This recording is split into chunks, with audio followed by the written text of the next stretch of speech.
आप सबको नमस्कार। शुभ संध्या। सार्थक government job point YouTube channel आप सभी लोगों का हार्दिक स्वागत करता है। चैनल पर नए हैं तो चैनल को सब्सक्राइब करके वीडियो को लाइक कर दें, शेयर कर दें, बेल आइकन दबा करके रख लें ताकि जब भी हम वीडियो डालें आपको नोटिफिकेशन मिल जाएगा और आप उसे शेयर कर पाएँ। कल सर्वोच्च न्यायालय में एक महत्वपूर्ण सुनवाई है और परसों भी, ठीक है ना।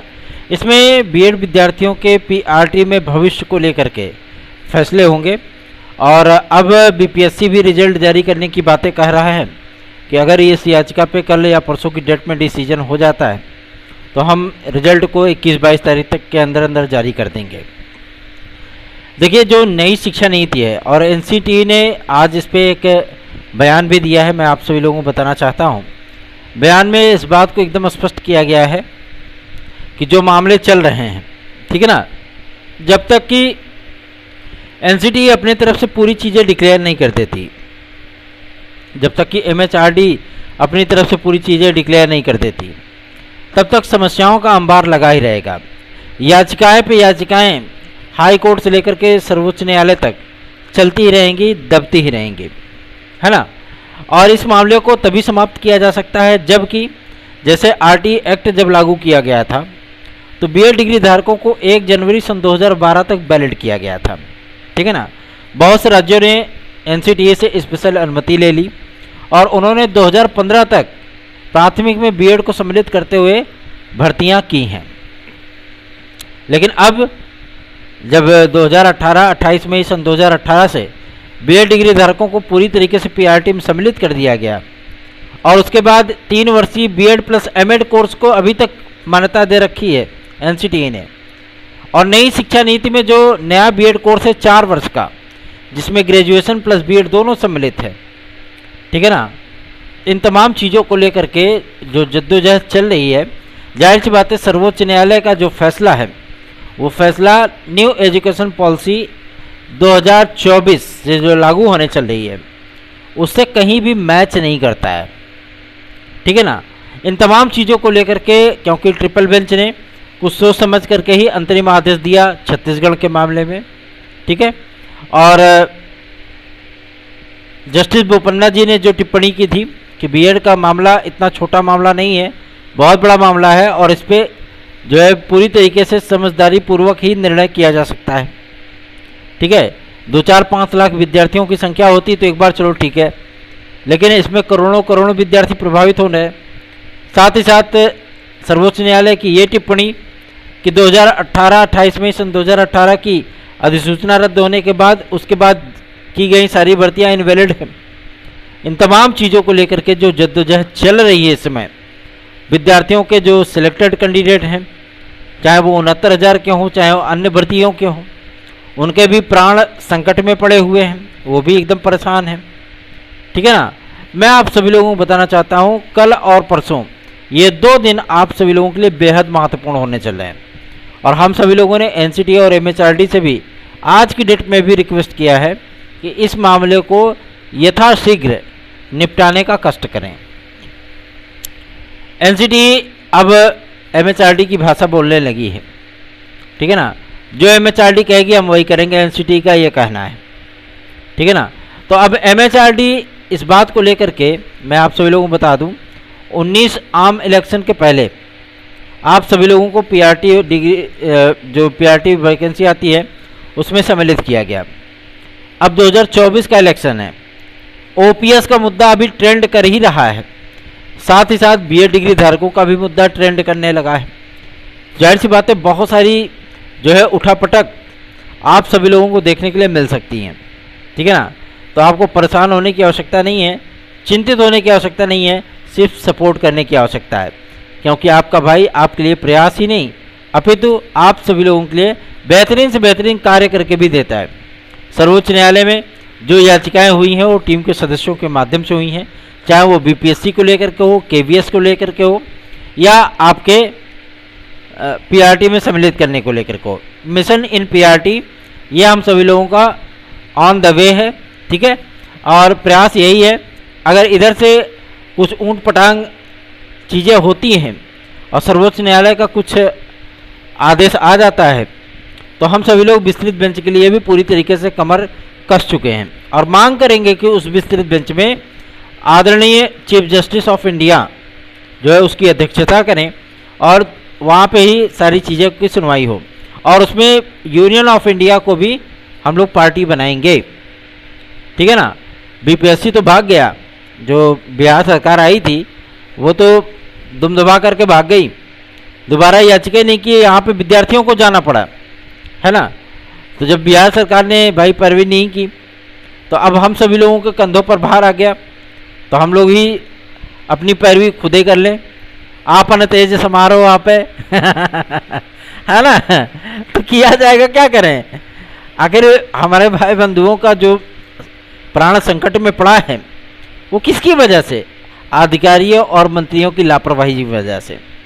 अगर इन्होंने ऐसी लापरवाही नहीं की होती और एनसीटी ने पहले ही टोक दिया होता कि नहीं ये गलत है, अगर आपको लाना है तो पूरी तरीके से लीगल तरीके से लाइए वरना बाद में एक्शन हो सकता है इस पर, तो चीज़ें बदल सकती थी। ठीक है ना।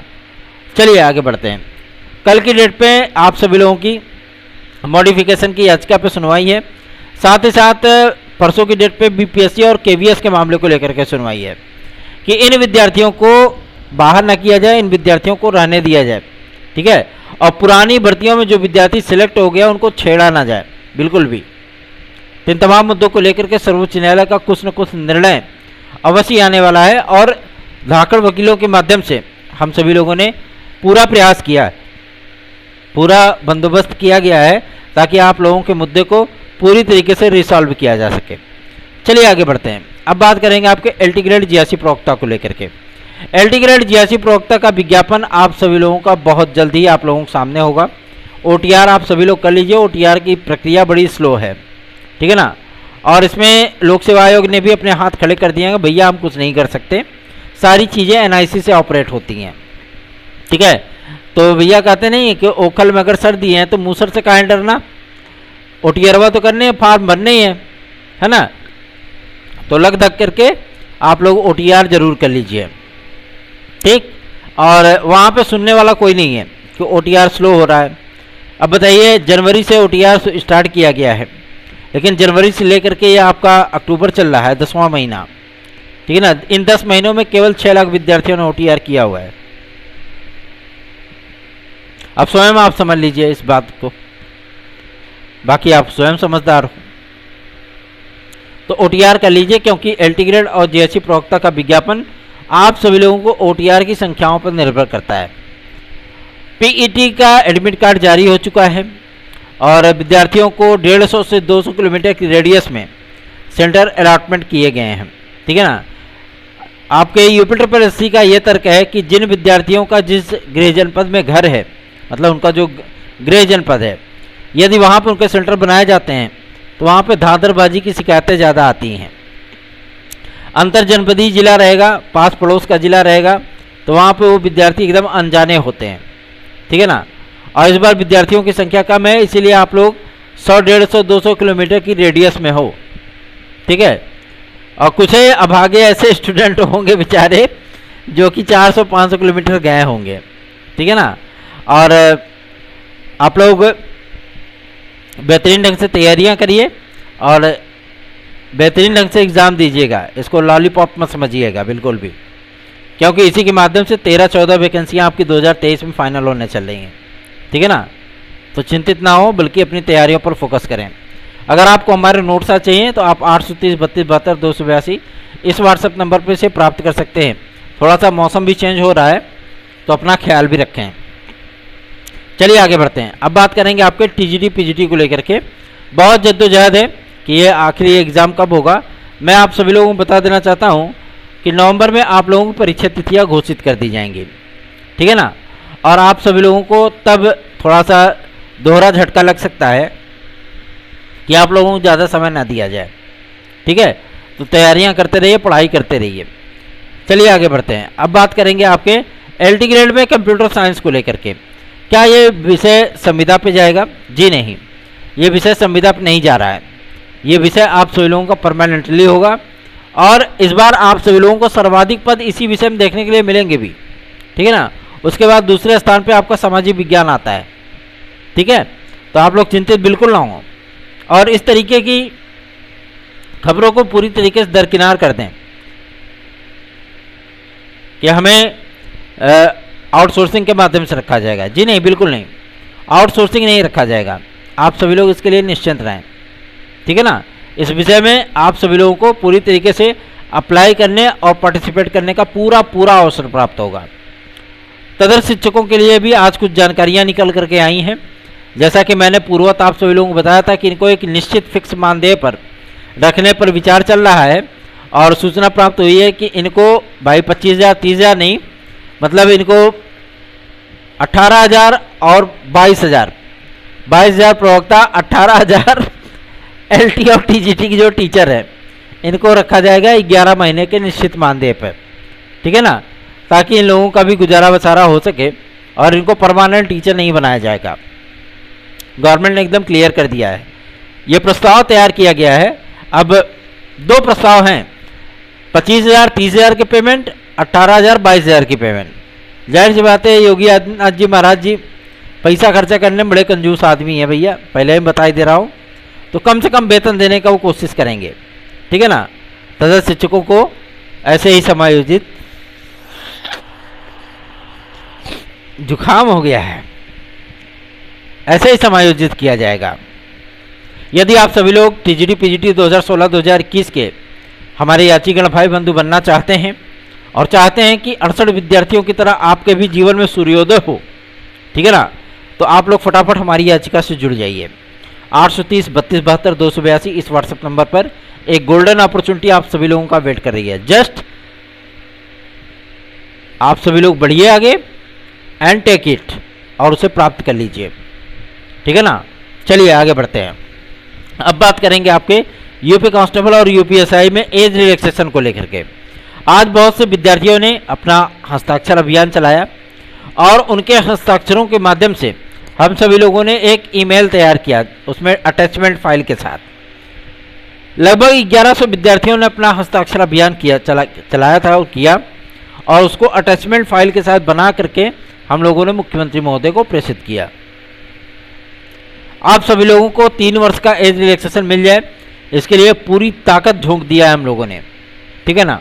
और जो पुलिस कांस्टेबल और SI के हमारे जो भाई बंधु हैं वो सभी लोग चैनल को भी सपोर्ट करें। आप लोग सहयोग नहीं कर रहे हो,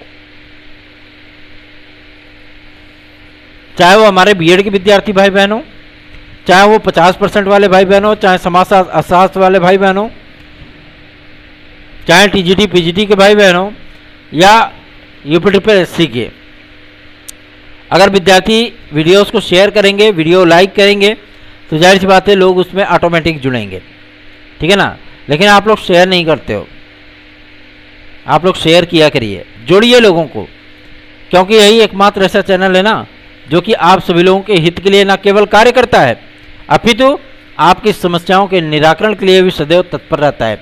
जैसे आपके गार्जियन होते हैं ना, जैसे आपके भाई बहन होते हैं, आपके सगे अपने भाई बहन, उसी तरीके से मैं भी हूँ आप लोगों के लिए। मैं आप लोगों से मेरा खून का रिश्ता न सही तो क्या हुआ, भावनाओं का रिश्ता तो है ना।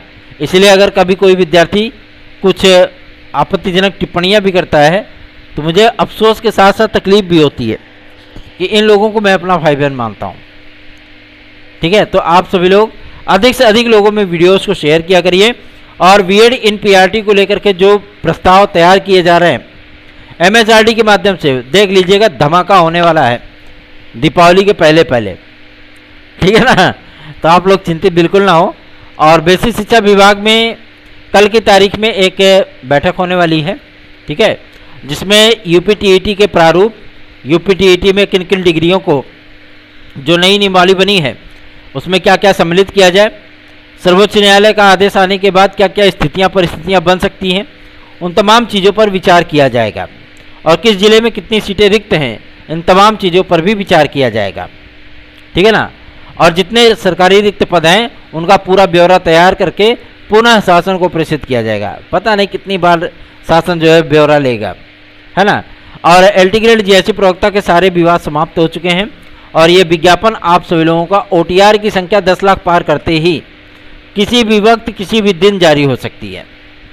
ये सूचना प्राप्त हुई है लोक सेवा आयोग से, क्योंकि आज हम सभी लोग लोक सेवा आयोग गए थे और वहाँ पे जन सूचना अधिकारी महोदय को एक ज्ञापन सौंपा और उनसे मांग की कि OTR की वेबसाइट को मेंटेन किया जाए ताकि विद्यार्थियों को OTR करने में कोई दिक्कत ना हो। तो उन्होंने भैया हाथ खड़े कर दिए कि हम लोग बार बार पत्राचार कर रहे हैं NIC के पास और बहुत जल्दी समस्याओं का से निजात मिल जाएगी विद्यार्थियों को, ठीक है ना। तो आप लोग क्या लग जाइए तैयारियों में, और क्या, अगर तैयारी करेंगे तो सफलता मिल जाएगी, ठीक है ना। निश्चिंत और बेफिक्र होकर के आप सभी लोग अब रम जाइए पढ़ाइयों में, क्योंकि ये 4-5 महीने आपके प्रतियोगी जीवन के बेहद महत्वपूर्ण लम्हे होने चल रहे हैं। 830 32 72 282 इस व्हाट्सएप नंबर पर आप हमसे संपर्क करें। जो हमारे पुराने यात्रीगण भाई बंधु हैं, अगर वो हमारी वीडियोस को सुन रहे हैं, जो हमसे संपर्क कर चुके हैं ठीक है, जो नहीं संपर्क किए हैं वो तत्काल संपर्क कर लें, क्योंकि अभी भी लगभग 42 विद्यार्थियों ने हमसे संपर्क नहीं किया है। इसमें से सिलेक्टेड विद्यार्थी नहीं है, लेकिन पता नहीं वो कहाँ किस अंधकोपड़ी में सो रहे हैं। अंधकोपड़ी का मतलब समझते हैं, अंधेरी गुफा या अंधेरी झोपड़ी जग जाइए और संपर्क कर लीजिए, क्योंकि बहुत ज़रूरी चीज़ें हैं, आप लोगों से ये चीज़ें हमें शेयर करनी है, ठीक है ना। धन्यवाद, आप सभी को शुभ रात्रि।